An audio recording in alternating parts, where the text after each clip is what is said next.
యేసయ్యా నీవు వెలిగించినావు, సుడిగాలిలోనైనా జడివానలోనైనా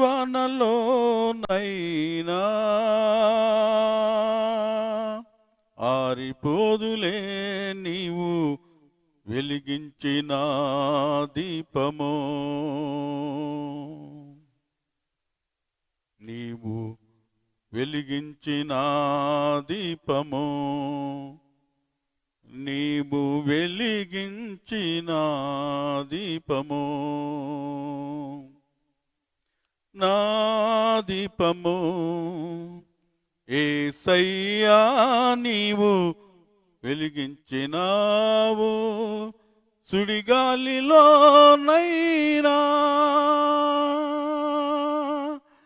జడివానలోనైనా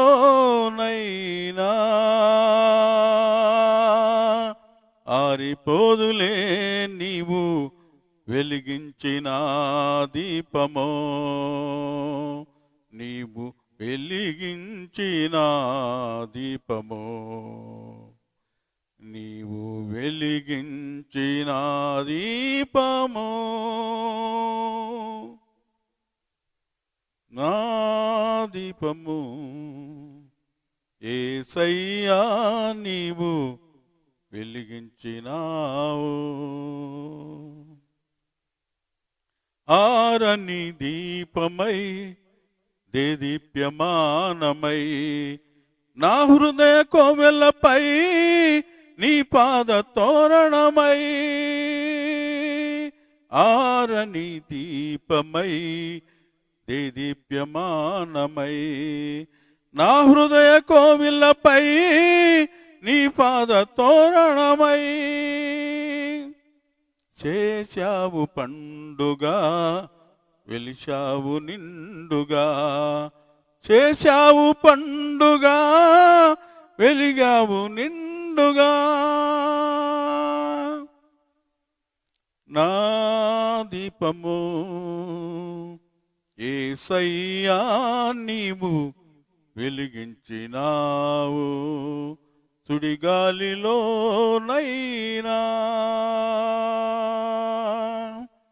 జడివానలోనైనా ఆరిపోదులే నీవు వెలిగించిన దీపము, నీవు వెలిగించిన దీపము,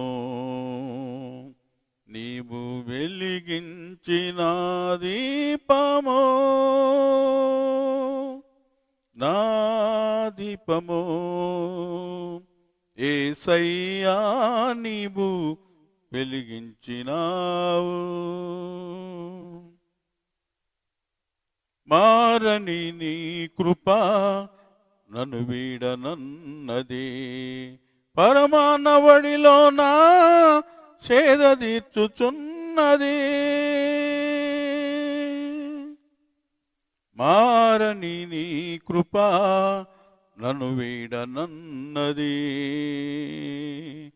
పరమానవడిలోనా తేద తీర్చనన్నది, రోదించుచున్నది ప్రతి చోట సాక్షిగా, రోదించుచున్నది ప్రతి చోట సాక్షిగా, నా దీపము యేసయ్యా నీవు వెలిగించినావు. ఆగని హోరులో ఆరిన నేలపై నా ముందు వెలసితివే సైన్యములకు అధిపతివై, ఆగని హోరులో ఆరిన నేలపై నా ముందు వెలసితివే సైన్యములకు అధిపతివై, పరాక్రమశాలివై నడిచావు కాపరిగా, పరాక్రమశాలివై నడిచావు కాపరిగా, నా దీపమో యేసయ్యా నీవు వెలిగించినావు సుడిగాలిలోనైనా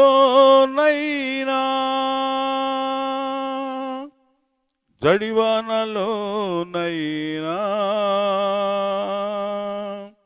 ఆరిపోదులే నీవు వెలిగించిన దీపమో నీవు వెలిగించి నా దీపమో నీవు వెలిగించిన దీపమో నా దీపమో యేసయ్యా నీవు వెలిగించినావు. హల్లెలూయా హల్లెలూయా. ఈ యొక్క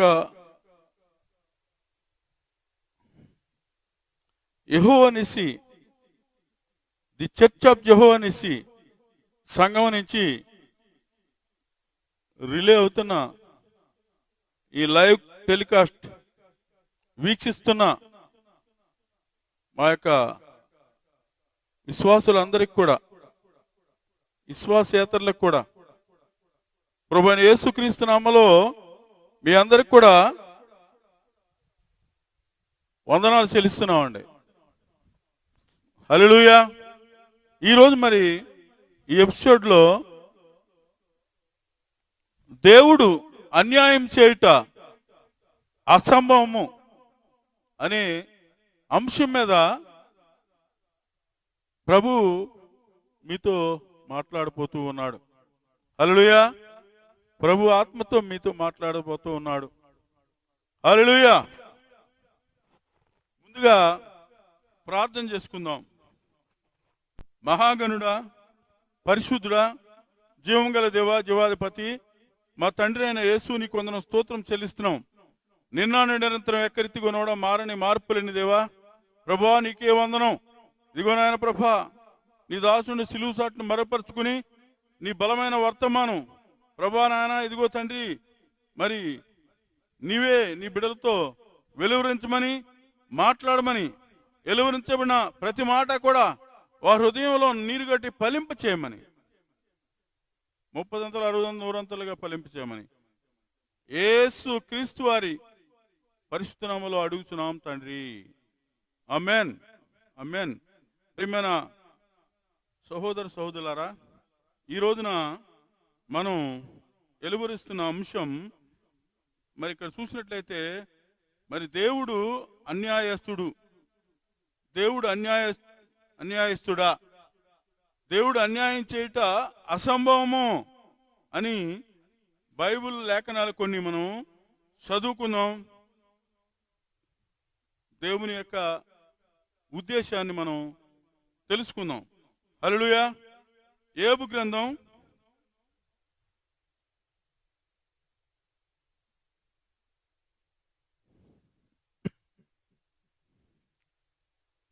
34వ అధ్యాయం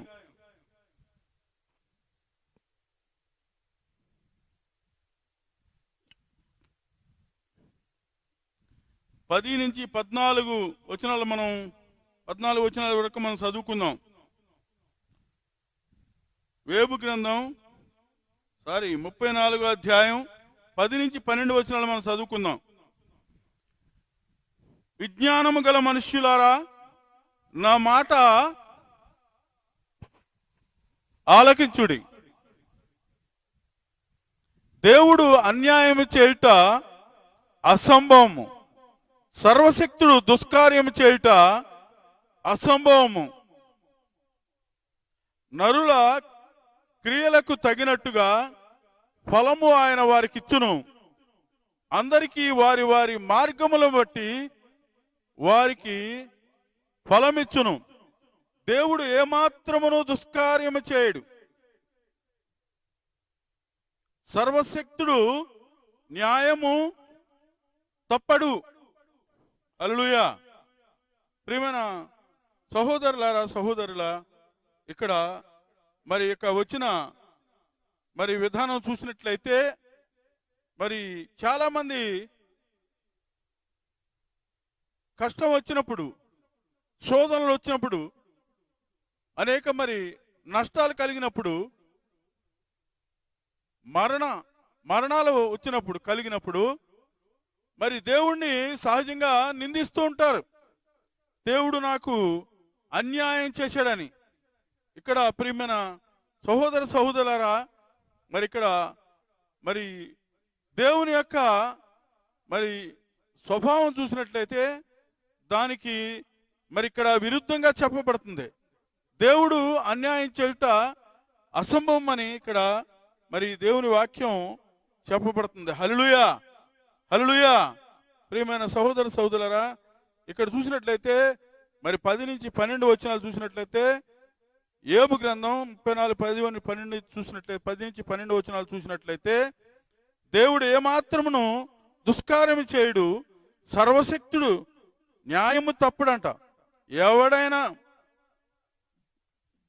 దేవుడు ఏమాత్రము దుష్కార్యము చేయుడు, సర్వశక్తుడు, న్యాయము తప్పుడని రాయబడింది. ఎట్లా అంటే 10వ వచనం చూసినట్లయితే, విజ్ఞానము గల మనుషులారా నా మాట ఆలకించుడి, దేవుడు అన్యాయం చేయుట అసంభవము, సర్వశక్తుడు దుష్కార్యం చేయుట అసంభవము, నరుల క్రియలకు తగినట్టుగా ఫలము ఆయన వారికి ఇచ్చును, అందరికి వారి వారి మార్గంలో ఉన్న వారికి ఫలం ఇచ్చును అని రాయబడింది. అయితే దేవుడు అన్యాయం చేయుట అసంభవము, సర్వశక్తుడు దుష్కార్యం చేయుట అసంభవం అని రాయింది, అసంభవం అని వ్రాయబడింది. నరుల క్రియలకు తగినట్టుగా ఆయన ఫలం ఇస్తున్నాడంట. వారి వారి మార్గాల్లో వారు నడుస్తున్న మరి చెడు మార్గాలను బట్టి కానీ, మంచి మార్గాలను బట్టి కానీ, వారు నడుస్తున్న మార్గాలను బట్టి వారి ప్రతిఫలం ఇచ్చేవాడంట. దేవుడు ఏమాత్రమును దుష్కారము చేయుడు, సర్వశక్తుడు, న్యాయము తప్పుడని ఇక్కడ వ్రాయబడింది. హల్లెలూయా. కాబట్టి బైబిల్ గ్రంథంలో ఇలా చెప్తుంది, ఎవడైనాను శోధింపబడిన ఎడలా దేవుడు శోధించుతున్నాడని అనకూడదని రాయబడింది.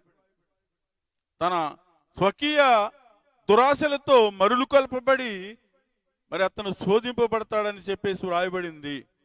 అందుకని దేవుడు ఏమాత్రం కూడా మరి దుష్కార్యం చేయుట అసంభవం అని రాయబడింది. వారి క్రియలు తగినట్టుగా, వారి వారి మార్గాలకి తగినట్లుగా ఆయన ప్రతిఫలం ఇస్తున్నాడు అన్న సంగతి మర్చిపోవద్దు. హల్లెలూయా. వారి చెడు ప్రవర్తనను బట్టి ఫలితం అనుభవిస్తూ ఉంటాం. హల్లెలూయా.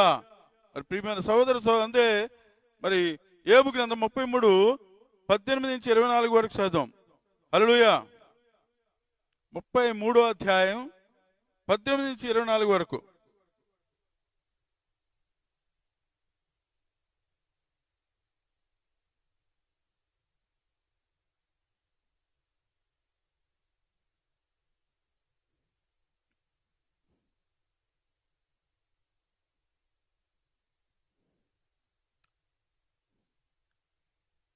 తాము తలసిన కార్యము వారు మానుకొన చేయనట్లు, గోతికి పోకుండా వారిని కాపాడునట్లు, కత్తి వలన నశింపకుండా వారి ప్రాణం తప్పించునట్లు ఆయన వారి చెవులను తెరువజేయును, వారి కొరకు ఉపదేశం సిద్ధపరచును.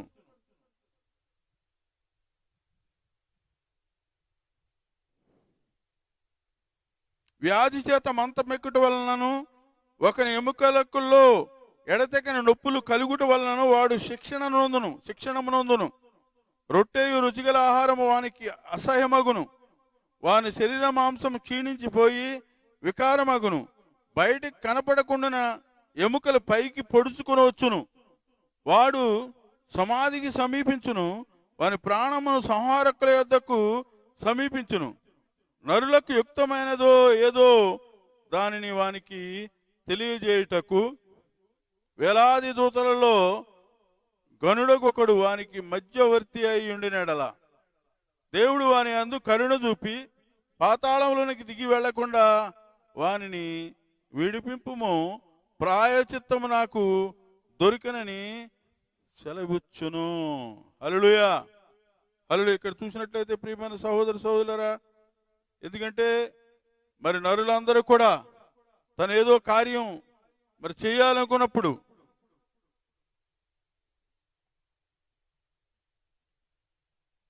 ఆ కార్యాన్ని మానుకునేటట్లు చేయటం, మానుకునేటట్లు మరి చేయకుండానట్లు, మరి గోతికి పోకుండా వారిని మరి దేవుడు కాపాడినట్లు, కత్తి వలన నశింపకుండా వారి ప్రాణము ఏ రకంగా మరి తప్పిస్తాడో ఆయన వారి చెవులను తెరువజేయను, వారి కొరక ఉపదేశం అనేది సిద్ధపరుస్తా అంట. వ్యాధి చేత మంచం ఎక్కుట వలన ఒక ఎముకలు ఎడతెక్కని నొప్పులు కలుగుట వలనను వాడు శిక్షను నొందుతాడంట. అదే రకంగా రొట్టియు రుచిగల ఆహారము వానికి అసమ్యమగును, వాని శరీర మాంసం క్షీణించిపోయి వికారమగును. బయట కనపడకుండా ఎముకలు పైకి పొడుచుకొని వచ్చును, వాడు సమాధికి సమీపించును, వాని ప్రాణము సంహారకు సమీపించును. నరులకు యుక్తమైనదేదో దానిని వానికి తెలియజేయట కంట వేలాది దూతల్లో గనుడగొక్కని వానికి మధ్యవర్తి అయ్యుండినెడల దేవుడు వాని యందు కరుణ చూపెంట పాతాళంలోకి దిగి వెళ్లకుండా వానిని ఇడిపించువాడైనా అంట. ప్రాయచిత్తము నాకు దొరికినని సెలవిచ్చునంట. హల్లెలూయా. దేవుని యొక్క ఈ ముఖ్య ఆయన యొక్క లక్షణాలను ఈయన తెలియపరుస్తూ ఉన్నాడు. ఎందుకంటే కత్తి వల్ల నశించకుండా, గోతిలోనికి పవ్వకుండా, వ్యాధి చేత మంచం ఎక్కకుండా, ఎముకలన్నీ కూడా నొప్పులు కలిగినప్పుడు ఒక రకమైన శిక్షణ నొందుతంట.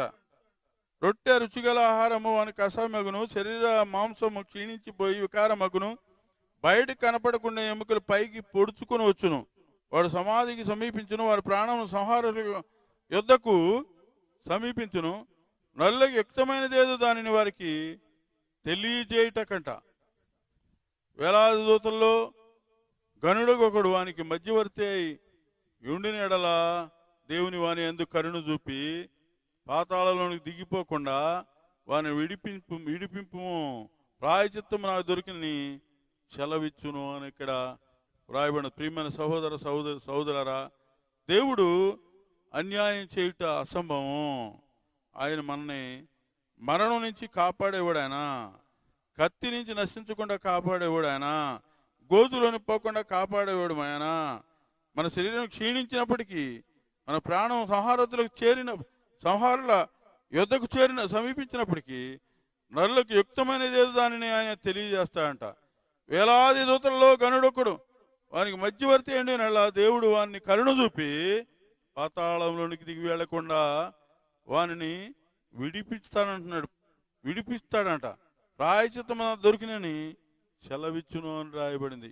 హల్లెలూయా. కాబట్టి దేవుడు అన్నటికీ ఆయన మనకి హామ్ చేసేవాడు కాదు. ఆయన కరుణించే దేవుడు మన్నే. ఆయన మన స్థిరపరిచే దేవుడు, బలపరిచే దేవుడు, లేపే దేవుడు, మనం ఏ రకంగా ఉండాలి నేర్పించే దేవుడు, శిక్షణ ఇచ్చే దేవుడు, కీడనకాల మేలు చేసే దాచి ఉంచే దేవుడు, అస్వస్థత వెనకాల స్వస్థత కలగజేసే దేవుడై ఉన్నాడు. హల్లెలూయా. కాబట్టి ప్రియమైన సహోదర సహోదరి, మరి నీ యొక్క హృదయంలో మరి మీ యొక్క మన కుటుంబాల్లో ఏదన్నా సంభవించినప్పుడు, శోధన సంభవించినప్పుడు, కష్ట నష్టాలు అనుభవిస్తున్నప్పుడు దేవుడు నన్ను శోధించనని అనకూడదని దేవుని యొక్క మాట ఇక్కడ మనం సెలవిస్తుంది. హల్లెలూయా, హల్లెలూయా. మరి ఇక్కడ చూసినట్లయితే 5వ అధ్యాయం 18-19 వచనాలు చదువుతాం. ఏబులో 5వ అధ్యాయం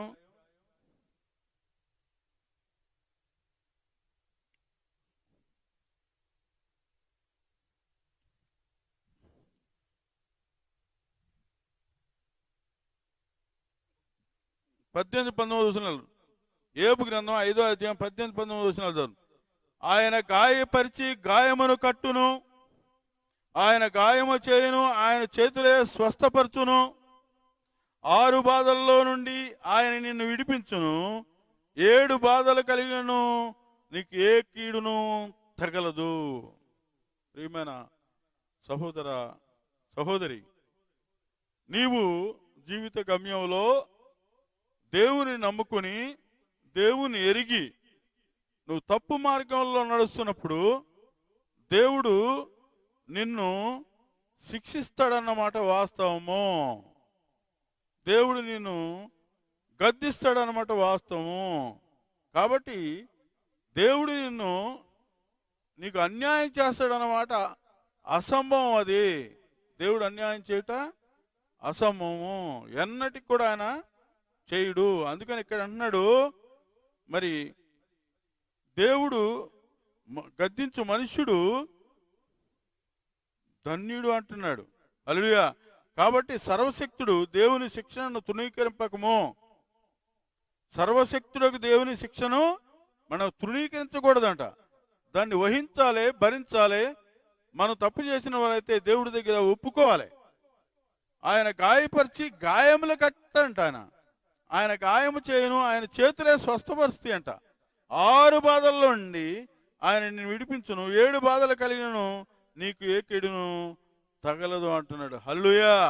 ఇంకొక 20 వచనం చదివితే, క్షేమకాలమును మరణము నుండి యుద్ధమున ఖడ్గబలము నుండి ఆయన నిన్ను తప్పించును. హల్లెలూయా, హల్లెలూయా.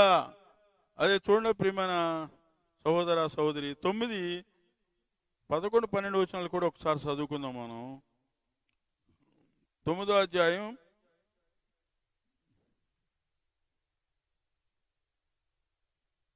11, 12 వచనాలు.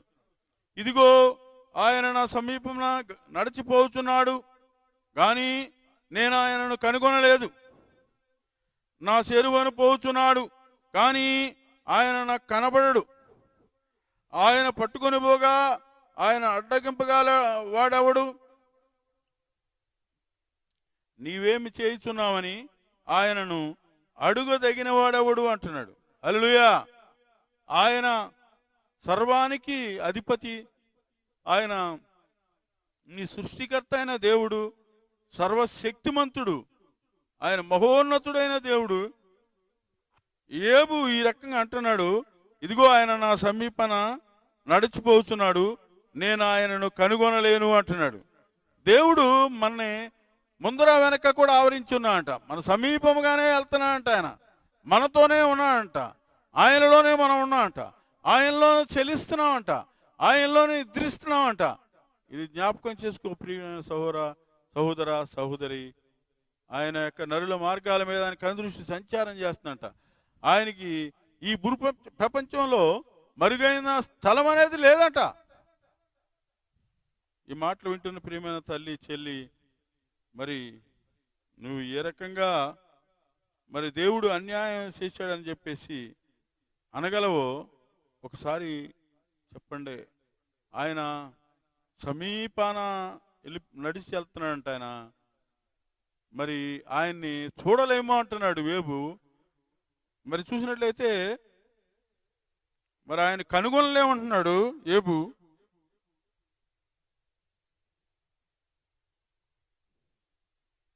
మరి అట్లాగే చూసినట్లయితే ఆయన నిన్ను ఒకవేళ పట్టుకొని పోతే ఎవరన్నా అడ్డగిస్తారా, ఎవరన్నా అడ్డుపడతారా, కాసుకోమని చెబుతున్నాడు. ఎవ్వరు అడ్డుపడరండి. హల్లెలూయా. ప్రియమైన సహోదర సహోదరి, దాని గురించి మనం ఏదైనా సంభవించినప్పుడు మనం ఎట్లా జరిగింది, నాకు అన్యాయం చేశాడు దేవుడు అని అనకూడదని దేవుడు ఒక్కాడిస్తున్నాడు.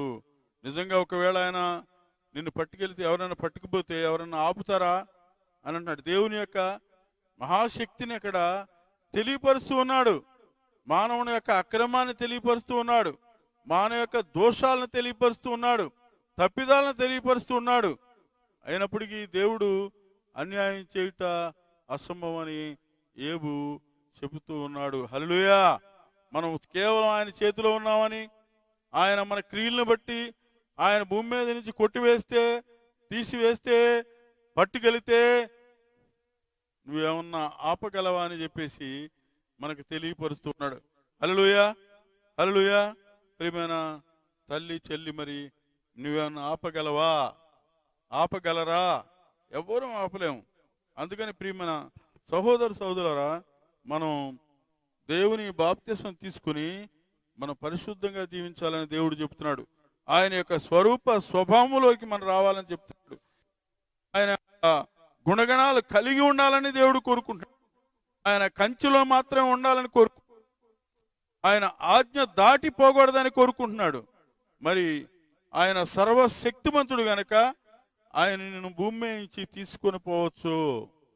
ఎవడు కూడా నోబడి కెన్ స్టాప్.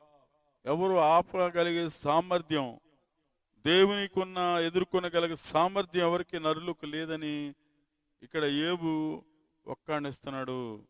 ఆయన నీ సమీపానే ఉన్నాడు, అయినా నీవు కనుగొనలేవు. నిన్ను ఆవరించి ఉన్నాడు, జ్ఞాపకం చేసుకోమని ఛాలెంజ్ నీకు హెచ్చరిక చేస్తున్నాడు ఆయన. హల్లెలూయా, హల్లెలూయా. ఇక్కడ చూస్తే హెబ్రీలకు రాసిన సంఘానికి రాస్తూ అపోస్తలుడైన పౌలు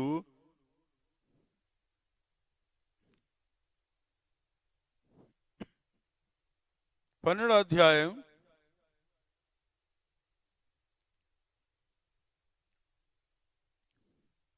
15-17 వచనాలు చదువుదాం. మీలో ఎవడైనాను దేవుని కృపను పొందకుండా తప్పిపోనేమో అనియు, చేదైన వేరేదైనా మొలచి కలవరపరచుట వలన అనేకులు అపవిత్రులైపోదురేమో అనియు, ఒక పూట కూడికి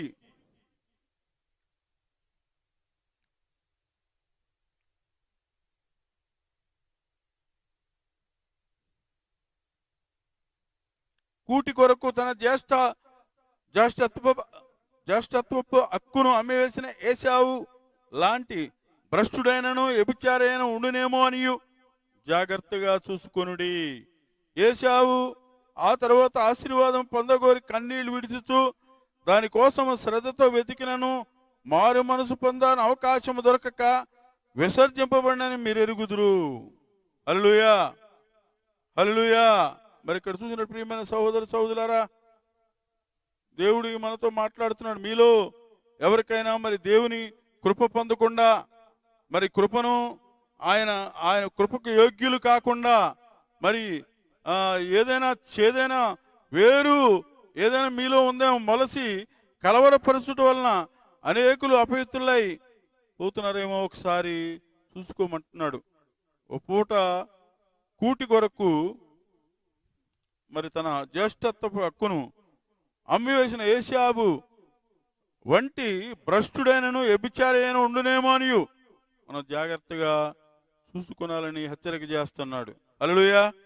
ఏశావు ఆ తరువాత ఆశీర్వాదం పొందగోరి కన్నీళ్లు విడిచిస్తూ దానికోసం శ్రద్ధగా వెతికినను మారు మనసు పొందని అవకాశం దొరక్క విసర్జింపబడినని మీరు ఎరుగుదురు కదా అంటున్నాడు. ఆనాడు మరి చూస్తే ఏశావు విషయంలో మరి భ్రష్టుడిగా అయిపోయాడు. ఏశావు వ్యభిచార అయిపోయాడు. తర్వాత తన ఆశీర్వాదాలు ఎంత పశ్చాత్తాపడినా కూడా మరి ఆశీర్వాదాలు పొందుకోలేదు సరిగదా.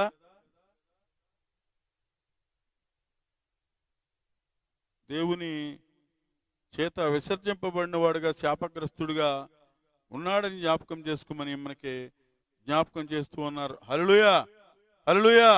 దేవుని స్తోత్రం కలుగుగాక. కీర్తనల 39:4-5 ఒకసారి చదువుకుందాం. కీర్తనలో గ్రంథం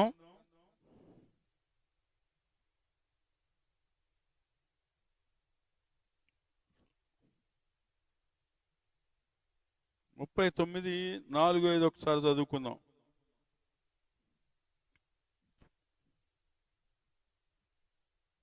నాలుగైదు వచ్చినట్టు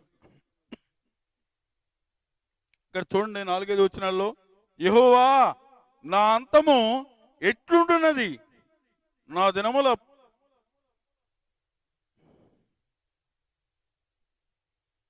దినముల పరిమాణము ఎంతైనది నాకు తెలుపుము. నా ఆయువు ఎంత అల్పమైనదో నేను తెలుసుకొన కోరుచున్నాను. నా దినముల పరిమాణము నీవు బెత్తడంతగా చేసి ఉన్నావు. నీ సన్నిధి నా ఆయుష్కాలం లేనట్టే ఉన్నది. ఎంతటి స్థిరుడైనను ప్రతివాడును కేవలము వట్టి ఊపిరి అయి ఉన్నారని తెలియపరుస్తూ ఉంది. హల్లెలూయా, హల్లెలూయా. ఇక్కడ the king David, the great king of David, ఇక్కడ మరి ఈ మాటలు పలుకుతూ ఉన్నాడు. ఏ మాటలు అంటే, మరి ఇక్కడ చూసినట్లయితే, యెహోవా నా అంతం ఎట్లా, నా మరణం ఎట్లా జరుగుతుంది, నా దినముల పరిమాణం ఎంత నాకు తెలుపు, నా ఆయువు ఎంతో అల్పమైనదో నేను తెలుసుకొని కొలుచున్నాను. దేవా, నా దినముల పరిమాణము నీవు బెత్తుడంతగా చేసి ఉన్నావు. అంటే బెత్తుడు అంటే మానవుడు 100 సంవత్సరాలు అంటే బెత్తుడు అంటే ఎంత, 40 సంవత్సరాలు ఆయుసుగా అంత తక్కువ అయిపోయింది అన్నట్టుగా ఆయన ప్రార్థిస్తూ ఉన్నాడు. బెత్తడంతగా మరి చేసి ఉన్నావు, నీ సన్నిధి నిన్న ఆయుష్కాలం లేనట్టే ఉన్నదంటున్నాడు. దేవుని సన్నిధిలో మన ఆయుష్కాలం అంత చిన్నదిగా, లేనట్టుగా, అంత వట్టి ఊపిరిదిగా, బుడగ వంటిదిగా, ఎంతటి స్థిరుడైన ప్రతివాడు కేవలము వట్టి ఊపిరి వలె ఉన్నాడంట. ప్రేమనే మాట వింటున్నా ప్రేమన తల్లి చెల్లి, దేవుని సముఖంలో చూసినట్లయితే నీ అంతం, నీ మరణం ఎట్లా జరుగును నీకు తెలుసా? నీ ప్రమాణం ఎంతైనది నీకు తెలుసా? నీ ఆయువు ఎంత అల్పమైనదో నీకు తెలుసా? నీ దినముల పరిమాణం ఎంతో నీకు బెత్తడంతగా నీ ఆయుస్సు ఉందని చెప్తూ ఉన్నాడు. ఆయన సన్నిధిలో నీ ఆయుస్సు లేనట్టే ఉందట. హల్లెలూయా.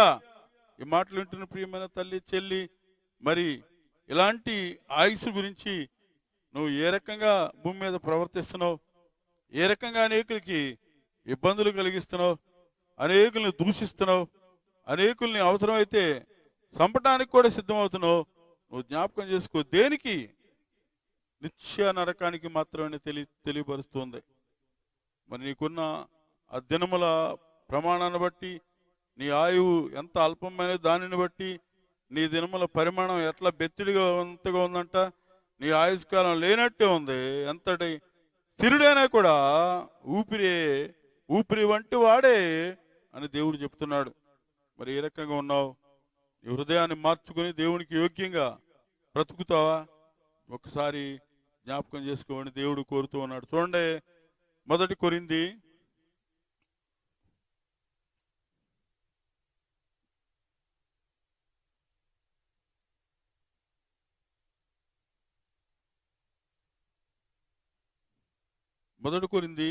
10వ అధ్యాయం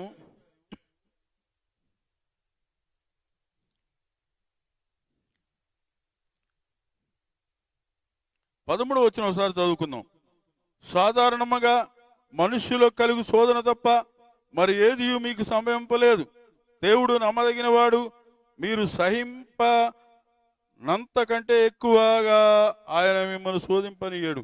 అంతేకాదు, సహింపగలుగుటకు ఆయన శోధనతో కూడా తప్పించుకున్న మార్గమును కలుగజేయును. ఎప్పుడైనా సరే సాధారణంగా ఇది సంభవించేదే. మానవులకి ఏది సంభవించినా మీరు శపించుకోక్కర్లేదు. ఏది సంభవించినా మీరు భయపడవసరం లేదు. ఏది సంభవించినా దేవుడు అన్యాయం చేసినని మరి అనవసరమైన మాటలు మీరు దూషింపనవసరం లేదని చెప్పేసి ఇక్కడ కొరింథీ సంఘానికి అపోస్తలుడైన పౌలు తన ఆత్మతో తెలియపరుస్తూ ఉన్నాడు. దేవుని ఆత్మతో ఈ సాధారణంగా మనుషులు కలిగేవే. దేవుడు నమ్మదగిన వాడు, మీరు సహించిన దానికంటే ఎక్కువ మిమ్మల్ని శోధింపబడు.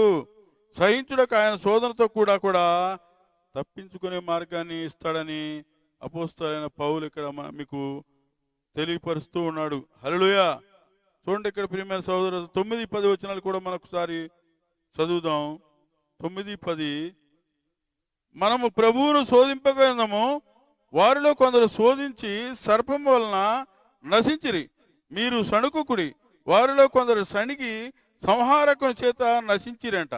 హల్లెలూయా. దేవుడు బిడ్డలమైన మనం మరి ప్రభువు శోధించాడని మన శోధింపకందుము. వారిలో కొందరు మరి శోధించంట సర్పాలు కలిసి నశించారంట. విష సర్పాలు కలిసి నశించారు. వారిలో కొందరు సణిగి సంహారకుని చేతిలో పడినట్లు నశించినట్లుగా మనం ఇక్కడ చూస్తూ ఉన్నాం. ప్రియమైన సహోదర సహోదరి, మరి ఇక్కడ చూసినట్లయితే దేవుని శోధింపకూడదు, దేవుని దూషింపకూడదు. దేవుడు మరి ఈ యొక్క అసంభవమైన దాన్ని మనకి చేసినని మనం చెప్పుకోకూడదు. హల్లెలూయా, హల్లెలూయా. దేవుడి యొక్క మాటను మనం అర్థం చేసుకోవాలి. హల్లెలూయా. కాబట్టి ప్రియమైన సహోదర సహోదరులారా, జ్ఞాపకం చేసుకుందాం, ఎంత కూడా శోధన అనేది సర్వసాధారణంగా జరిగేది. అన్నిటి నుంచి దేవుడు విడిపిస్తాడని ఇక్కడ దేవుని లేఖనం హామీ ఇస్తుంది. హల్లెలూయా, హల్లెలూయా. మరి ప్రియమైన సహోదర సహోదరి, జ్ఞాపకం చేసుకోకసారి ఇక్కడ చూసినట్లయితే ఏబు గ్రంథం మరి 8వ అధ్యాయం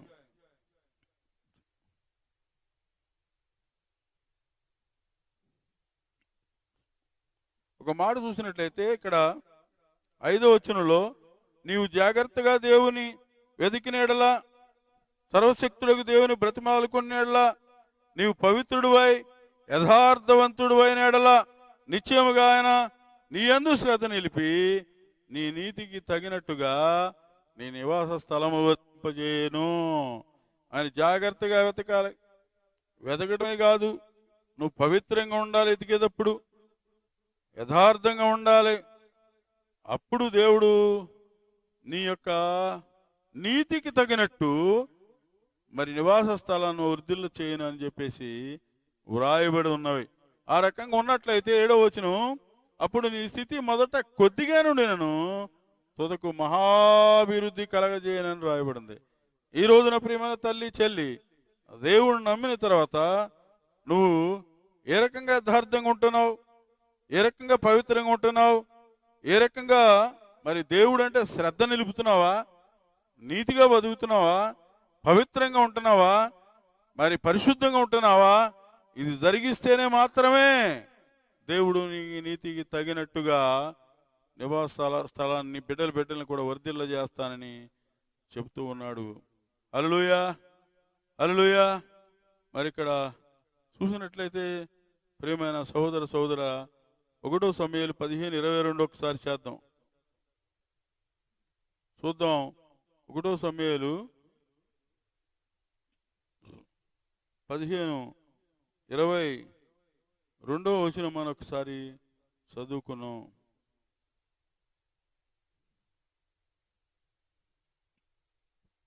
1 సమూయేలు 15వ అధ్యాయం 22వ వచనం. అందుకు సమూయేలు తాను సెలవిచ్చిన ఆజ్ఞను ఒకడు గైకొనుట వలన యెహోవా సంతోషించినట్లు ఒకడు దహన బలులను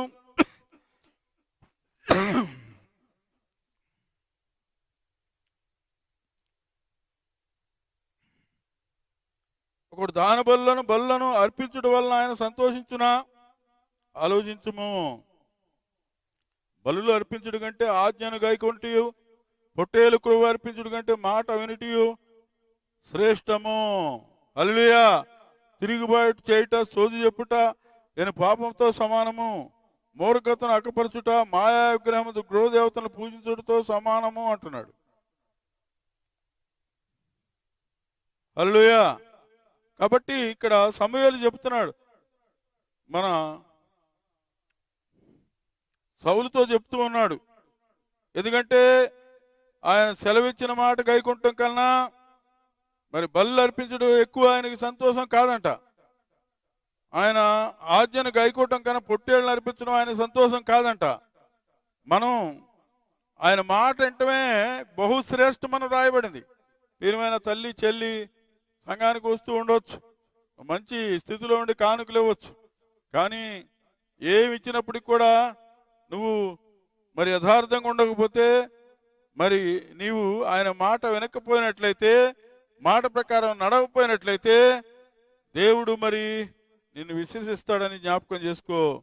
మరి ఇక్కడ కూడా ఆ యొక్క మరి సమూయేలు ఎంత మొరపెట్టినప్పటికీ సౌలు మారపోవటం వల్ల సౌలు విసర్జించబడినట్టుగా ఇక్కడ మనం చూస్తూ ఉన్నాం. ఆయన మాట విననందువల్ల విసర్జింపబడ్డాడంట రాజుగా. సౌలు గద్దె మీద తోసివేయబడ్డాడు. మరి ఆ జాగాలో మరి దావీదు రాజుగా ఎంచుకొనబడ్డాడు. యెషయా కుమారుల్లో మరి 8వ వాడైన దావీదు రాజుగా ఇక్కడ జ్ఞాపకం చేసుకోవాలి. ప్రియమైన సహోదరుల, అధికారాలు, ఆ యొక్క చట్టం, ఆ యొక్క సింహాసనాలు కూడా దేవుడే కేటాయించుతాడు. దేవుని యొక్క మరి చేతిలో ఉంది. ఎవరికైనా కూడా అలాంటి స్థానం ఇచ్చినప్పుడు నీవు మరి జాగ్రత్తగా ఉండాలని, నీ యొక్క పవిత్రతను కాపాడుకోవాలని, నీ నీతిని, నీ యథార్థతను దేవుడి ముందు ఉంచాలని, దేవుడి మాటకి లోబడాలని, దేవునికి ఇష్టంగా నువ్వు మరి పనులు జరిపించాలని, నీతియుక్తంగా నడవాలి, నీతి మార్గాలు నడవాలని దేవుడు కోరుకుంటూ ఉన్నాడు. లేదంటే ఆ యొక్క గద్దె మించి తోసివేయబడతావు, విసర్జింపబడతావు. ఆయన కాలాలు, సమయాలు ఆయన స్వాధీనంలో ఉన్నాయంట. ఆయనంట రాజుల్ని గద్దెల మీద ఎక్కించి గద్దెల మీద నుంచి త్రోసేసేవాడంట. అంటే ప్రభుత్వాన్ని నుంచి తీసేసేవాడు, అధికారాన్ని కొట్టేసేవాడు. హల్లెలూయా. కాబట్టి ప్రియమైన సహోదర సహోదరి, దేవుడికి ఇష్టమైన మాట వినటం ఎంతో శ్రేష్టమైనది. ఏం అర్పించినప్పటికి కూడా. ఏబు గ్రంథం చూడండి, మరి ఇక్కడ 1వ అధ్యాయం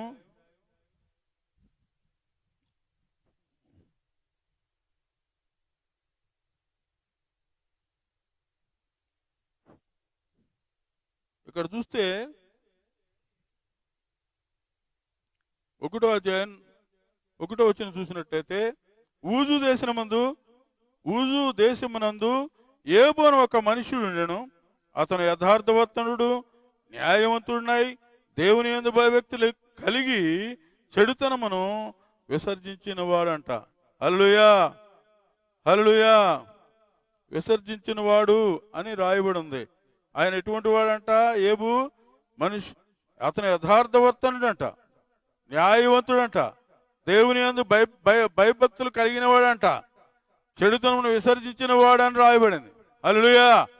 మనం యథార్థంగా ఉంటే న్యాయవంతుడిగా ఉన్నాం, న్యాయవంతుడిగా ఉంటే దేవుని యందు భయభక్తులు కలిగి ఉన్నాం. అన్నీ ఉంటే చెడుతనం విసర్జించం.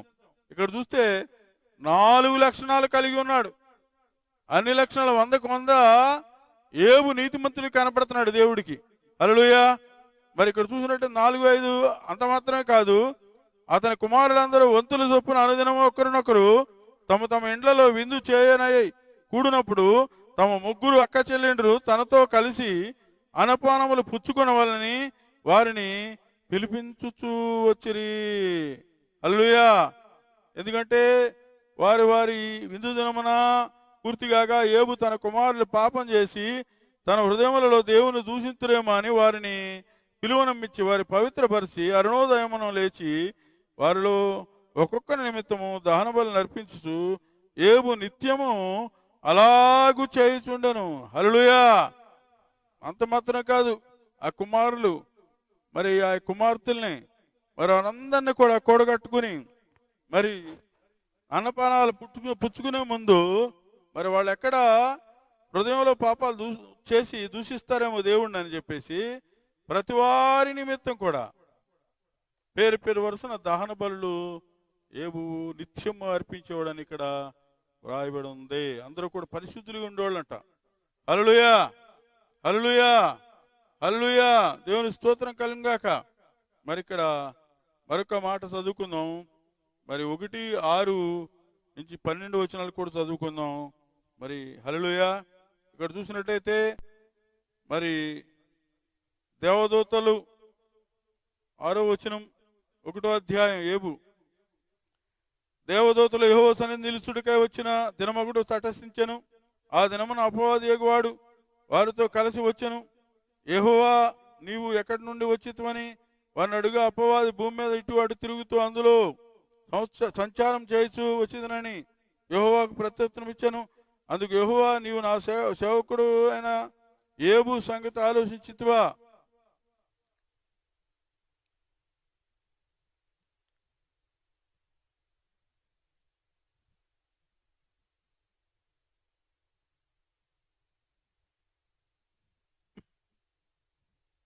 నీవు నా సేవకుడైన ఏబు సంగతి ఆలోచించితివా? అతడు యథార్థవర్తనుడును న్యాయవంతుడై దేవుని యందు భయభక్తులు కలిసి చెడుతనం విసర్జించిన వాడు, భూమి మీద అతని వంటి వాడెవడు లేడు అని అడుగుగా అపవాది ఏబు ఊరకే దేవుని యందు భయభక్తులు కలవాడాయన, నీవు అతనికి అతని ఇంటి వారికి అతనికి కలిగిన సమస్తమును చుట్టూ కంచెగా వేసేది కదా.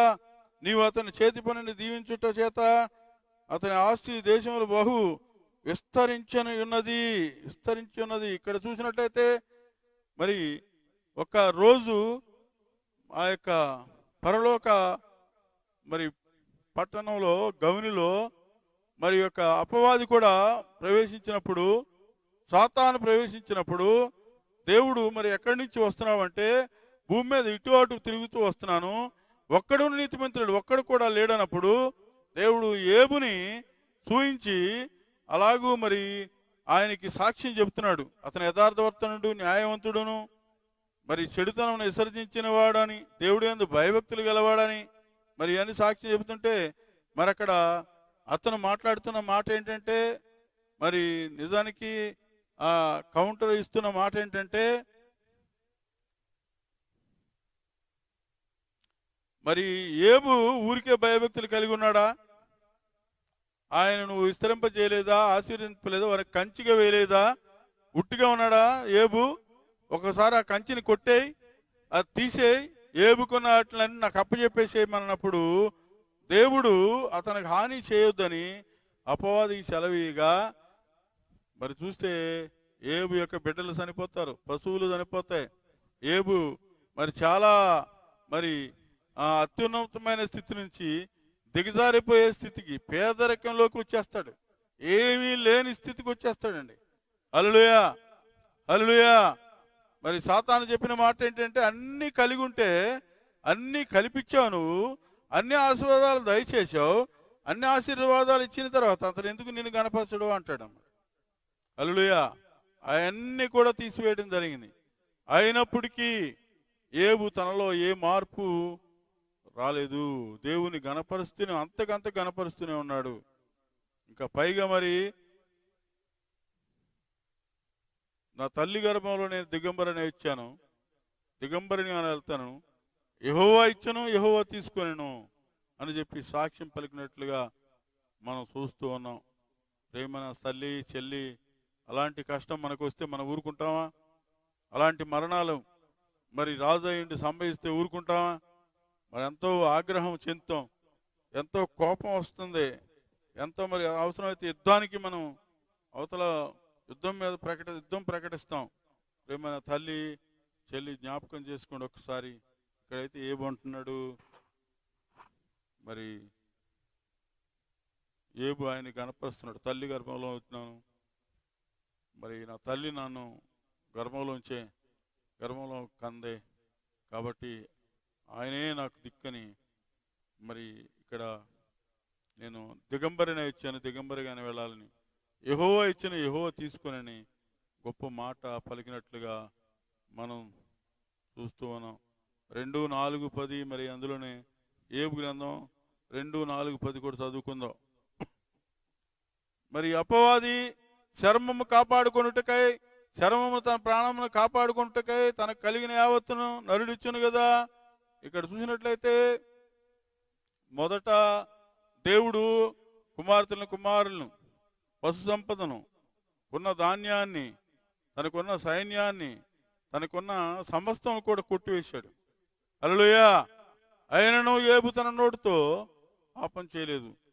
ఆయనే తల్లి గర్భంలో దిగంబరిగా వచ్చాను, ఆయనే ఇచ్చాడు, ఆయనే తీసుకున్నాడు. ఒక్క మాట కూడా దేవుణ్ణి దూషించినట్లుగా మనం చూస్తూ ఉన్నాం. అదేంటి నీతి, అదేంటి నిజమైన విశ్వాసం దేవుడి యందు. హల్లెలూయా. కష్టం వచ్చినా సుఖం వచ్చినా సరే దేవుణ్ణి గణపరచాలి. సుఖం ఉన్నప్పుడు ఒక రక, కష్టం వచ్చినప్పుడు దేవుడు అన్యాయం చేశాడు అనకూడదు. అనేకులు నీకన్నా ప్రావీణ్యం గలవారు, అనేకులు నీకన్నా ఎక్కువ విశ్వాసంలో ఉన్నవారు, అనేకులు దేవుని గురించి ప్రాణం ఇచ్చేవారు ఉన్నారు. జ్ఞాపకం చేసుకోవాలి. వాళ్ళు దూరంగా ఉండి మరి అనేక సాక్ష్యాలు మరి ఇతరులకి రోడ్డు మీద సువార్త అందిస్తూ ఉంటారు. హల్లెలూయా. కాబట్టి ప్రేమైన సహోదరి మరి ఈ యొక్క వాక్య పరిచర్యను మరి దయచేసి మరి ఏబు ఒక్క మాట కూడా మాట్లాడలేని పరిస్థితి అక్కడ కనపడుతూ ఉంది. యెహోవా ఇచ్చెను యెహోవా తీసుకొనెనని. హల్లెలూయా, హల్లెలూయా. మరి నీ జీవితంలో నువ్వు ఆ రకంగా దేవునికి సాక్షిపెట్టుగా ఉంటావా? నువ్వు ఆ రకంగా నిలుచోగలుగుతావా? జ్ఞాపకం చేసుకో ఒకసారి. హల్లెలూయా, హల్లెలూయా. మరి ఇక్కడ చూసినట్లే ప్రియమైన సహోదర తర్వాత ఆయన శరీరానికి కూడా మొత్తినట్లుగా అపవాది మాట్లాడుతూ ఉన్నాడు. మరి ఏబు అందులో జయం కలిగించినప్పుడు, దేవుడు జయం కలిగించినప్పుడు మరి కొత్త మరి ఆయనకి తొడుక్కోవడానికి కొత్త మరి అన్ని బట్టలు అవన్నీ కూడా వచ్చినప్పుడు అపవాది చర్మాన్ని కాపాడుకుంటే, చర్మమును తన ప్రాణమును కాపాడుకుంటే తనకు కలిగిన యావత్తును నరుడిచ్చును కదా అని మరి ఇంకొకసారి నీవు చేయి చాపి అతన్ని ఎముకను అతని దేహాన్ని మొత్తినేడలా అతను నీ ముఖం ఎదుటనే దూషించి నిన్ను విడిచి పోవునన్నును. హల్లెలూయా, హల్లెలూయా. అన్నిటికన్నా దేహం విలువైంది మానవుడు. పశువులు ఇక పిల్లలు పోతే ఏముంది, అతని దేహాన్ని మొత్తితే సమస్తం కూడా దూషించి ఇస్తాడు కదంటే ఏబుని ఆ రకంగా మరి వస్త్రధారణ మరి ఏబుని ఆ రకంగా మరి అనుమతిచ్చినప్పుడు ఆయన దేహం మీద మొత్తినట్టుగా ఉంది, మొత్తం కురుపులైపోయినట్లుగా. మరి ఆయన నడినెత్తి నుంచి మరి కాళ్ళ వరకు కూడా అన్నీ కూడా కురుపులే. మరి ఏబు ఎంతో అవస్థపడుతూ ఉన్నాడు.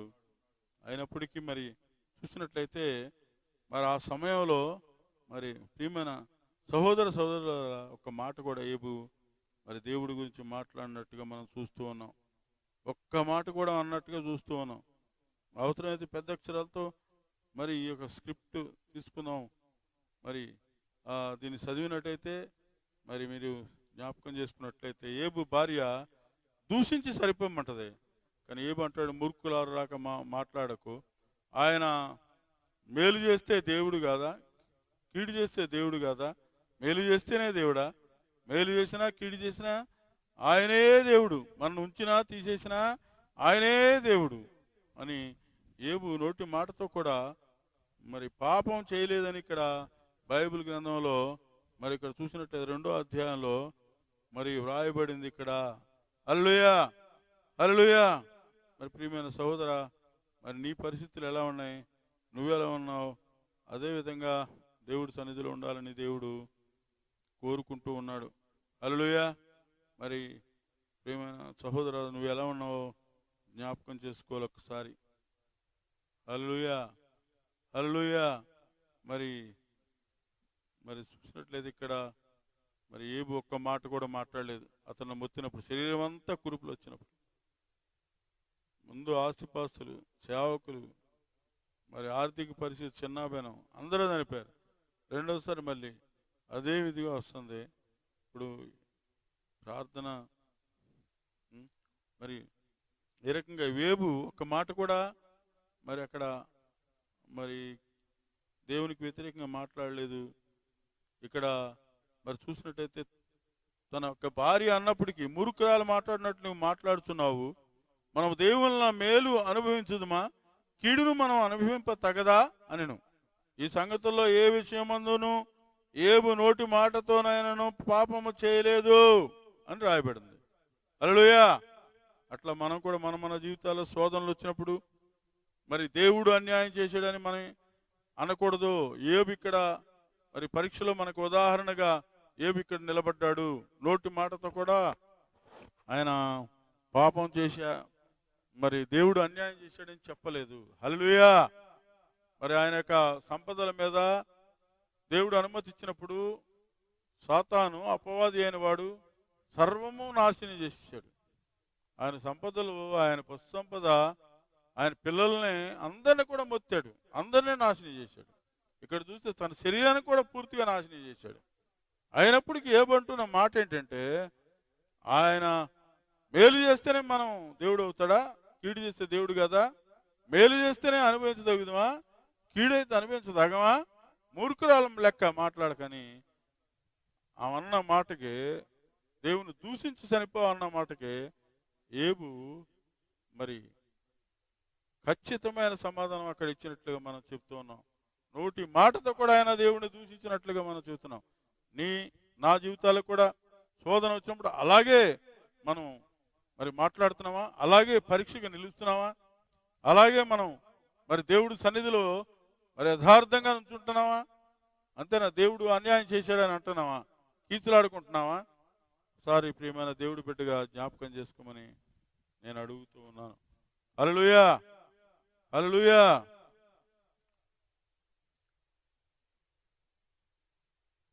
మరొక మాట మనం చదువుకుందాం. 22 వచనాలు కూడా చదువుకుందాం. 21, 22 వచనాలు. నేను నా తల్లి గర్భంలో నుండి దిగంబరై వచ్చి తిని దిగంబరమై తీసుకొని పోయాను. యెహోవా నామమునకు స్తుతి కలుగును గాక. ఈ సంగతిలో ఏ విషయమైందనని ఏ పాపము చేయలేదు, దేవుడు అన్యాయం చేసినట్టు చెప్పలేదని రాయబడింది. మన జీవితాలకు కూడా దేవుడి మీద అచంచలమైన అలాంటి విశ్వాసాన్ని మనం పెట్టాలి. నిజమే, దేవుడు అన్యాయం చేయడు. అన్యాయం చేయుట అసంభవం అని మరి ఇక్కడ మన యోబు గ్రంథంలో చదువుకుందాం. కేవలం మనం చేసిన తప్పిదముల వల్లే మనం శిక్షణ పొందుతున్నాం. హల్లెలూయా. ఆయన మన మార్గాల మీద కనుదృష్టి ఉంచుతున్నాడు. మనం చేసిన తప్పిదాలు మాత్రం వల్లనే మన ఆశీర్వాదాలు పోగొట్టుకుంటున్నామని, ఇక్కడ మన వల్లనే శిక్ష పడుతుందని, మన వల్లనే శోధన వస్తుందని, మన స్వకీయ దురాశ వల్లనే శోధన అనేది మనం మరుగులు వెలుపడి శోధన పడతామని ఇక్కడ లేఖనాలు సెలవిస్తూ ఉంది. హల్లెలూయా, హల్లెలూయా. దేవుని స్తోత్రం కలుగుగాక. హల్లెలూయా. ఇక్కడ ప్రియమైన సహోదరులారా జ్ఞాపకం చేసుకుందాం. మరి యోబు గ్రంథం మరి 4:10 కూడా జ్ఞాపకం చేసుకుందాం కదా. ఆయన ఒళ్ళంతా కూడా మరి మరి కురుపులు పడిపోయినా కూడా యోబు నోటి మాటతో కూడా ఆయన దూషించలేదని ఇక్కడ చెబుతూ ఉంది. మరి ఇక్కడ చూస్తే కీర్తన 37, 5-6 వచనాలు చూసుకుందాం.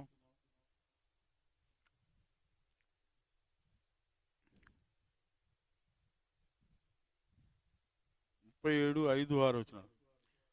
నీ మార్గమును యెహోవాకు అప్పగింపుము, నీవు ఆయన నమ్ముకునుము, ఆయన నీ కార్యమును నెరవేర్చును. ఆయన వెలుగును వలెను నీ నీతిని, మధ్యాహ్నం పోలే నీ నిర్దోషత్వము వెల్లడిపరచును. యెహోవా ఎదుట మౌనంగా ఉండి ఆయన యొక్క వరకు కనిపెట్టుము. హల్లెలూయా. కాబట్టి ప్రియమైన సహోదర సహోదరి, ఇక్కడ చూసినట్లయితే 37, 5, 6 వచనాలు చదివినట్టయితే నీ మార్గాలు, సమస్త మార్గాలు కూడా మనం దేవునికి అప్పచెప్పాలి. నీ మార్గంలో నీకు ఇష్టం వచ్చిన మార్గంలో పోవటానికి వీల్లేదు. నువ్వు దేవునికి నడవలసిన మార్గాల్లో ఎటు నడవాలో ఎటు నడవకూడదో కూడా ఆ మార్గాలు దేవుడే తెలియపరుస్తాడు. మరి చూసినట్లయితే నువ్వు ఆయన నమ్ముకున్నట్లయితే, ఆయన మీద ఆనుకున్నట్లయితే దేవుడు ఆయన కార్యమును నెరవేర్చును అని రాయబడింది. హల్లెలూయా, హల్లెలూయా. 2 సమూయేలు 12వ అధ్యాయం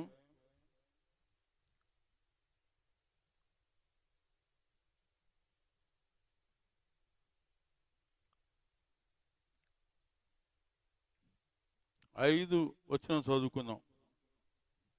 దావీదు ఈ మాట విని ఆ మనిషి మీద బహుగా కోపించుకొని, యెహోవా జీవంతో నిత్యముగా ఈ కార్యం చేసిన వాడు మరణపాత్రుడు అని ఇక్కడ వ్రాయబడినట్లుగా మనం ఇక్కడ మరి తెలుసుకుంటున్నాం. హల్లెలూయా, హల్లెలూయా. మరి ఇక్కడ మరి చూసినట్లయితే మరి మరణపాత్రుడు అని ఇక్కడ తెలియపరుస్తున్నట్లుగా మనం చూస్తూ ఉన్నాం. మరి 7 నుంచి 15 వచనాలు కూడా మనం చదువుకుందాం. 7 నుంచి 15 వచనాలు. నాతాను దావీదును చూసి, ఆ మనుష్యుడవు నీవే, ఇశ్రాయేలీయుల దేవుడైన యెహోవా సెలవిచ్చినదేమనగా, ఇశ్రాయేలీయుల మీద నేను నిన్ను రాజుగా పట్టాభిషేకమును చేసి సౌలు చేతిలో నిన్ను విడిపించి నీ యజమానుని నగరం నీకు అనుగ్రహించి నీ యజమానుని స్త్రీలను నీ కౌగిటిగా చేర్చి ఇశ్రాయేలు వారిని యోధా వారిని నీకు అప్పగించింది. ఇది చాలదని నీవు అనుకున్న ఎడల నేను మరి ఎక్కువగా నీకు ఇచ్చేదను.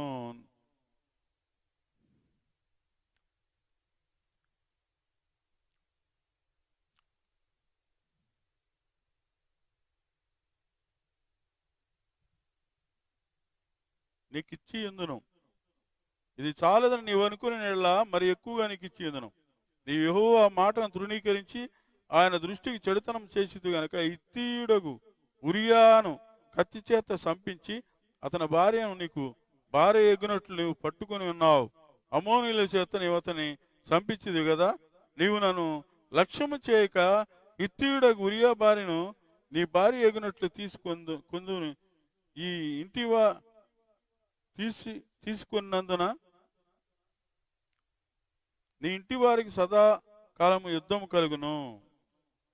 నా మాట ఆలకించుము. యెహోవాకు నేను సెలవుచ్చినదేమనగా నీ ఇంటి వారి మూలానే నేను నీకు అపాయం పుట్టింతును. నీవు చూస్తుండగా నీ భార్యలను తీసి నీ చెరువు వానికి అప్పగించేదను.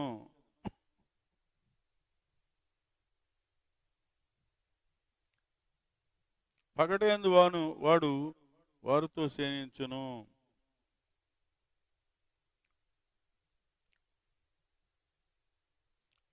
నీవు ఈ కార్యము చూస్తుండగా పగడేంది నేను చెప్పిన దానిని చేయించున్నాను. నేను పాపం చేసిదని మరి నేను పాపం చేసిన దావీదు నాతానుతో అనగా, నాతాను నీవు సావుకున్నట్లు యెహోవా నీ పాపమును పరిహరించెను.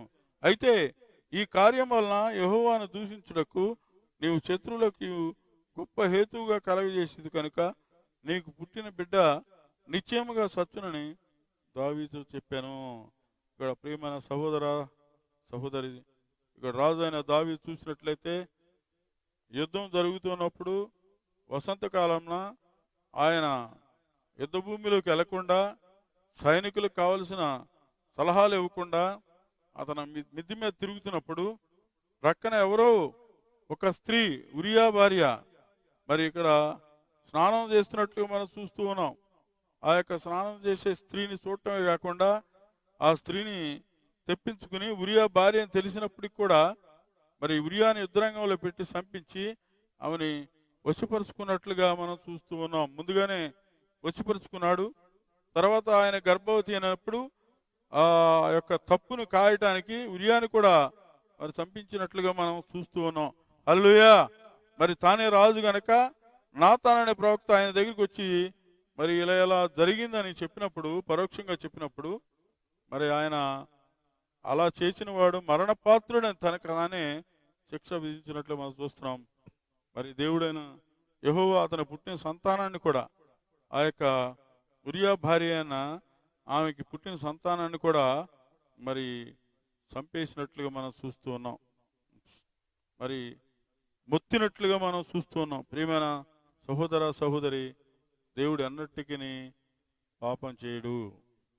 పాపం చేసిన పాపి మీదకి దేవుడు పక్షపాతి కాదు గనక అనుమతిస్తాడు, అనుగ్రహించడు. ఆయన శోధింపడు, అనుమతిస్తాడు శోధింపటానికి. హల్లెలూయా. కాబట్టి దేవుడు మరి శోధించాడని మనం అనకూడదు, ఆయన అన్యాయం చేశాడని చెప్పకూడదని బైబిల్ గ్రంథం ఈ రకంగా మనకు సెలవిస్తుంది. కీర్తన 51:1-4 చదువుతాం ఒకసారి.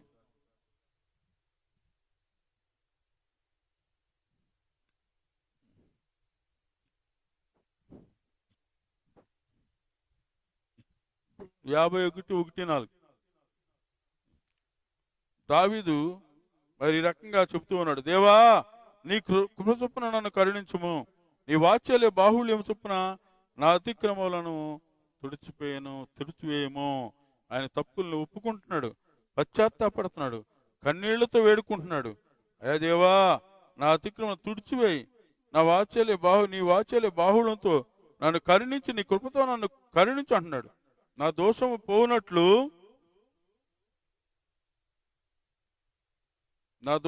పోనట్లు నన్ను బావుగా కడుగుము, నా పాపం పోనట్లు నన్ను పవిత్రపరచుము. నా అతిక్రమలు నాకు తెలిసేనవి, నా పాపం ఎల్లప్పుడు నా ఎదుటనున్నది. కేవలము నీకే విరోధంగా నేను పాపం చేస్తున్నాను, నీ దృష్టి ఎదుట నేను చెడుతనము చేసి ఉన్నాను. కావున ఆజ్ఞ ఇచ్చిస్తున్నప్పుడు నీవు నీతిమంతుడుగా ఆగబడదు. హల్లెలూయా. ఇక్కడ దావీదు ఈ రకంగా మరి తన యొక్క పాపం గురించి పశ్చాత్తాపడ్డాడు, వేడుకున్నాడు, ఎంతగానో ఏడ్చాడు. మరి తిరిగి ఆయన సింహాసనాన్ని, మరి దావీదు సింహాసనాన్ని ఆయనకి ఇస్తానని నేను. హల్లెలూయా, హల్లెలూయా. ప్రియమైన సహోదర సహోదరి, మరి మనం జ్ఞాపకం చేసుకుందాం. మరి ఈ సమూయేలులాగా దేవుని మాట వినకుండా మరి దావీదు చేసినట్లుగా తన బాధ్యతను మరచి పరవాని భార్యను మరి తను చెరపట్టినట్లుగా, ఆమెను పాడు చేసినట్లుగా మనం చూస్తూ ఉన్నాం. పాపము శిక్ష, పాపానికి జీతం మరణం. పాపం గర్భం ధరించి మరణాన్ని కంటుందని, పాపానికి జీతం మరణం అని, పాపం నేను తరుగుతుందని, పాపం నేను పట్టిస్తుందని అనే లేఖన సారాంశాన్ని జ్ఞాపకం చేసుకుని మనం దేవుడు పశ్చాత్తాపం పడినట్లయితే, నువ్వు ఆయన దగ్గర సన్నిధిలో ఒప్పుకున్నట్లయితే నీ దోషాలు కొట్టవేయబడతాయని దేవుడు సెలవిస్తూ ఉన్నాడు. నిన్ను బాగు చేసే దేవుడు, నిన్ను నాశనం చేసే దేవుడు కాదని రుజువుపరుస్తూ ఉన్నాడు. నువ్వు బ్రతకాలే. దుర్మార్గుడు తన యొక్క మరి మనసు మార్చుకొని బ్రతకాలని దేవుడికి సంతోషమని కోరుతూ ఉన్నాడు. ప్రతి వ్యక్తి కూడా తన వ్యక్తిగత జీవితంలో మారి దేవుడైనా ప్రభువుకి స్థానం ఇచ్చి మరి ఇన్ని సంవత్సరాలు బతకాలని దేవుడు కోరుకుంటూ ఉన్నాడు. హల్లెలూయా, హల్లెలూయా. 1 కొరింథీ 5:10 వచనం చదువుదాం. లాస్ట్ మనం ముగిద్దాం. 5:10 వచనాలు.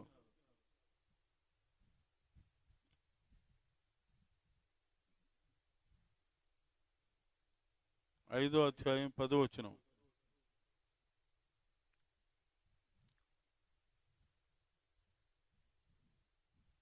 ఒకటో కొరింథీ 5వ అధ్యాయం 10వ వచనం. అయితే ఈ లోకపు జారులతో నైనను, లోబులతో నైనను, దోసుకుని వారితో నైనను, విగ్రహారాధకులతో నైనను ఏమాత్రం సాంగత్యం చేయవద్దని, అలాగైతే మీరు భూలోకం నుండి వెళ్ళపోవచ్చును కదా.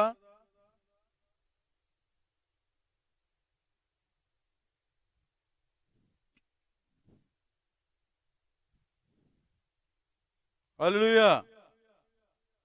ప్రియమైన సహోదర సహోదరులారా, ఎటువంటి పరిస్థితుల్లో మనం దేవుని బిడ్డలుగా జారులతో సాంగత్యం చేయకూడదు, ఉజారులతో చేయకూడదు, లోబులతో చేయకూడదు, దోసుకుని వారితో స్నేహం చేయ, విగ్రహారాధనతో చేయకూడదు, ఏమాత్రం కూడా సాంగత్యం చేయవద్దని, అలాగైతే మీరు లోకం నుండి వెళ్ళిపోవచ్చని మరి ఈ రకమైన పరిస్థితులు ఉన్నాయని చెప్పేసి. ఇప్పుడైతే సహోదరుడు అనబడిన వాడు ఎవరైనా జారుడు కానీ, లోబి కానీ, విగ్రహాదు కానీ, తిట్టుబోతు కానీ, త్రాగుబోతు కానీ, దోచుకుని వాడైనను అయ్యునలా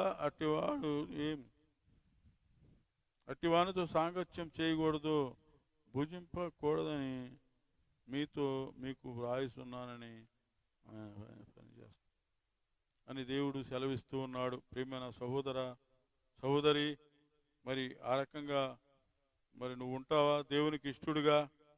మరి జారులతో కానీ, లోబులతో కానీ, విగ్రహారాధకులతో, తిండిబోతులు, త్రాగుబోతుతో కానీ సాంగత్యం చేయకున్నట్లు నువ్వు మెరిగి ఉంటావా? ప్రభు మరి నేను క్షమించడానికి సిద్ధంగా ఉన్నాడు. హల్లెలూయా. నువ్వు కష్టం పడితే తప్ప మరి కష్టపడాలని అన్ని విషయాల్లో కూడా మరి చూసినట్టయితే నువ్వు పరిశుద్ధుడిగా ఉండాలని, ప్రత్యేకించబడాలని దేవుడు ఎన్నడూ కూడా నీకు అన్యాయం చేయడని, ఆయన సర్వశక్తుడు అన్యాయం చేయుట అసంభవం అని ఇక్కడ వాక్యం తెలియపరుస్తూ ఉంది. హల్లెలూయా, హల్లెలూయా. ఒక్కసారి మళ్ళీ ఆ మాటలు చదువుకుని మరి ముగిద్దాం. దేవుడు అన్యాయం చేశాడని అనరాదు. మరి సర్వశక్తుడు దుష్కార్యం చేయటం అసంభవం అని 24 అధ్యాయాలు చెప్పండి మాట మరోసారి చదువుకుందాం మనం.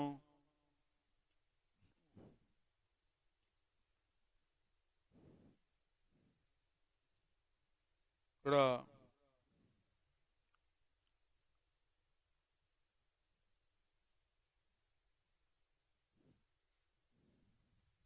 ప్రియమైన సహోదర సహోదరి, మరి మనం ఒక్కసారి మళ్ళీ చదువుకుందాం. 34, 10, 12 వచనాలు చదువుకుని మనం ముగిద్దాం. హల్లెలూయా. మరి ఇక్కడ చూసినట్లయితే, విజ్ఞానం గల మనసులారా నా మాట ఆలకించుడి. దేవుడు అన్యాయం చేయటం అసంభవము, సర్వశక్తులు దుష్కార్యం చేయటం అసంభవం. నరుల క్రియలకు తగినట్టుగా ఫలము ఆయన వారికి ఇచ్చును. అందరికీ వారి వారి మార్గములు బట్టి వారికి ఫలమిచ్చును అని రాయబడింది. దేవుడు దుష్కార్యం చేసేవాడు కాదు. దేవుడు అన్యాయం చేయటం అసంభవం. అన్యాయం చేసేవాడు కాదు దేవుడు. మన క్రియలను బట్టే ఆయన మనకు ప్రతిఫలం ఇస్తూ ఉన్నాడు. మన మార్గాల మీద ఆయన కనుదృష్టి సంచారం చేస్తుంది. వారి క్రియలను బట్టి, మరి మా యొక్క స్వకీయ దురాశను బట్టి శిక్షణ పొందుతున్నామని దేవుడు చెప్తూ ఉన్నాడు. కాబట్టి ప్రతి ఒక్కరం కూడా మరి యేసు క్రీస్తులో ఉన్నవారికి ఏ శిక్షా విధి లేదని అపోస్తలుడు పౌలు చెప్పినట్లుగా మనందరం కూడా ఆ శిక్ష నుంచి మినహాయింపు పొందుదాం. తప్పులు చేసినప్పటికీ కూడా ఆయన సన్నిధిలో ఆయన్ని బ్రతిమిలాడి కన్నీళ్లతో బ్రతిమిలాడుకున్నట్లేలా, మన విరిగి నలిగిన హృదయాన్ని ఆయనకి ఇచ్చినట్లా దేవుడు క్షమించడానికి ఈ రోజున సిద్ధంగా ఉన్నాడు. సహోదరుడా, మరి నువ్వు ఒప్పుకోవటానికి సిద్ధంగా ఉన్నావా? దేవునితో మరి నీ యొక్క దోషాలను కడుక్కున్నావా? పరలోకానికి ఎటువంటి ఆటంకం లేకుండా, ఆ పౌరసత్వానికి ఎటువంటి దోషం లేకుండా నువ్వు మరి ఉన్నట్లయితే, పవిత్రుడిగా ఉన్నట్లయితే, నీ నివాసంలో మరి దేవుడు నీ యందు శ్రద్ధ నిలిపి నీ నీతికి తగినట్టుగా నీకు నివాస స్థలాన్ని అభివృద్ధి చేస్తాడని దేవుడు మాట సెలవిస్తూ ఉన్నది. హల్లెలూయా, హల్లెలూయా, హల్లెలూయా. ఈ మాటలు వింటున్న ప్రియమైన చెల్లి, తల్లి, మనం అందరం కూడా కడవరకు కూడా యేసు క్రీస్తు నామంలో మనం మరి జీవించాలని, మరి ఈ రకంగా జీవించాలని దేవుడు కోరుతూ ఉన్నాడు. మనం పరిశుద్ధంగా ఉండాలని దేవుడు కోరుతున్నాడు. మరి మరి తండ్రి ప్రభు పరిశుద్ధ నామంలో మనందరం కూడా పరిశుద్ధులుగా ఉండాలని, దేవుని గురించి మరి నీతిగా బతకాలని దేవుడు మనతో మరి మాట్లాడుతూ ఉన్నాడు, కోరుతూ ఉన్నాడు. హల్లెలూయా, హల్లెలూయా. ఇక్కడ మరి చూసినట్లయితే, మరి ప్రియమైన సహోదర సహోదరి, మన జీవితంలో తప్పకుండా మనం దేవుణ్ణి మరి మనం స్వరూప్య స్వభావంలోకి రావాలని దేవుడు కోరుతూ ఉన్నాడు. హల్లెలూయా, హల్లెలూయా, హల్లెలూయా. దేవుడు ఈ మాటలో మీ వెనుకల్లో దీవించునుగాక. మీ హృదయంలో నీరు గట్టి యేసయ్య ఫలింప చేయనుగాక. హల్లెలూయా, హల్లెలూయా. దేవుని స్తోత్రం కలుగుగాక.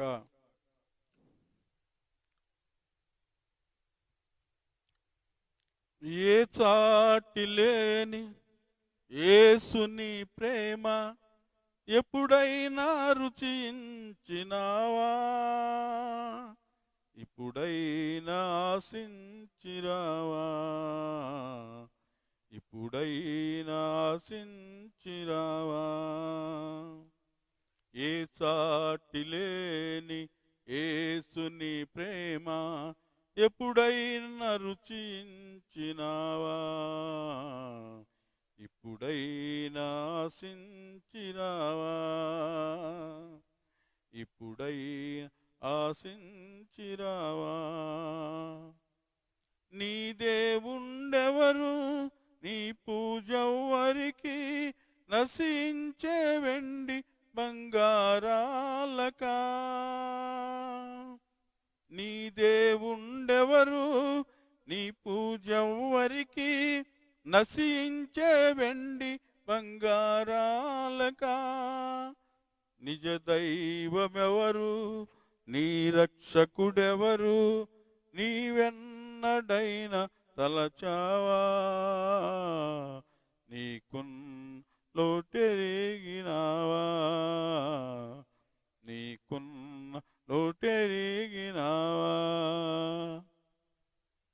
ఏ చాటిలేని యేసుని ప్రేమ ఎప్పుడైనా రుచి చూచినావా, ఇప్పుడై ఆశించిరావా, ఇప్పుడై ఆశించిరావా. కల్వరి గిరిపై విలువైన ప్రాణం అర్పించి మరణించెను నీకోసమే. కల్వరి గిరిపై విలువైన ప్రాణం అర్పించి మరణించి నీకోసమే. నిన్నెంతగానో ప్రేమించినట్టి నీ దేవుని ప్రేమ ద్రోలెన్ మోదంబున రావదేలా, మోదంబున రావదేలా. ఏ చాటిలేని యేసుని ప్రేమ ఎప్పుడైనా రుచినావా, ఇప్పుడై ఆశించిరావా, ఇప్పుడై ఆశించిరావా. ఏ చాటిలేని యేసుని ప్రేమ ఇప్పుడైనా రుచినావా, ఇప్పుడై ఆశించిరావా, ఇప్పుడై ఆశించినావా. వేదంబులందు వ్రాయబడినట్లు ఈ ధరలో రక్షింప నవతారించే.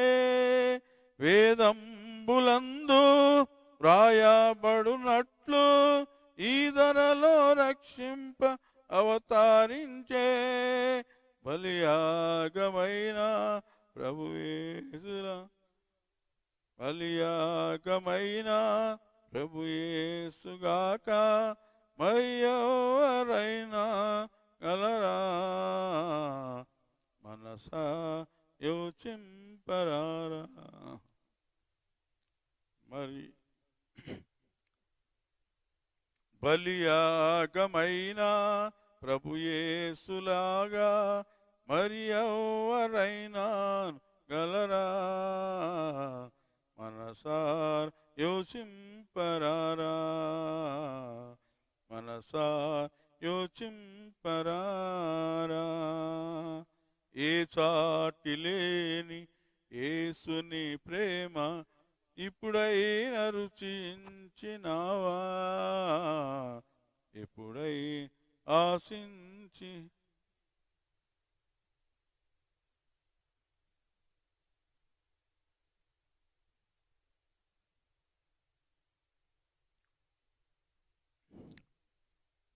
ఏ చాటిలేని యేసుని ప్రేమ ఇప్పుడైనా రుచించినావా, ఇప్పుడై ఆశించిరావా, ఇప్పుడై ఆశించిరావా. హల్లెలూయా, హల్లెలూయా. వీక్షిస్తున్న ప్రేక్షకులందరికీ మరొకసారి ప్రభునందు యేసుక్రీస్తు నామములో హృదయపూర్వక వందనాలండి. ప్రార్థనతో ముగించుకుందాం. మహాగణుడా, పరిశుద్ధుడా, జీవం గల దేవ, జీవాధిపతి తండ్రి, ఇంతవరకు వాతావరణాన్ని సమస్తాన్ని ఆధీనంలో పెట్టుకుని నడిపించిన విధానం బట్టి మీకు వందనాలు. వినగలిగిన చెవులు ప్రభా, మరి గమనించే మరి మరి హృదయం, గ్రహించే హృదయం ఇచ్చినందుకే, మరి చూసే కళ్ళు ఇచ్చినందుకే మీకు వందనాలు చెల్లిస్తున్నాం. అంత మాత్రమే కాదు, ప్రతి మాట దుష్టుడు దొంగిలించకుండా మరి మా యొక్క అగ్రికల్చర్లో సారవంతమైన భూములు పడిన విత్తనం వలె 30, 60, 100 ఫలింపు చేయమని, నీవే ఘనత మహిమ ప్రభావములు పొందమని యేసు క్రీస్తు వారి పరిశుద్ధ నామములో అడుగుతున్నాం తండ్రి. Amen, amen, amen. మీ అందరికి కూడా ప్రభువైన యేసుక్రీస్తు నామములో మరొకసారి శుభములు చెల్లిస్తూ మరొక ఎపిసోడ్లో మన త్వరలో కలుసుకుందాం.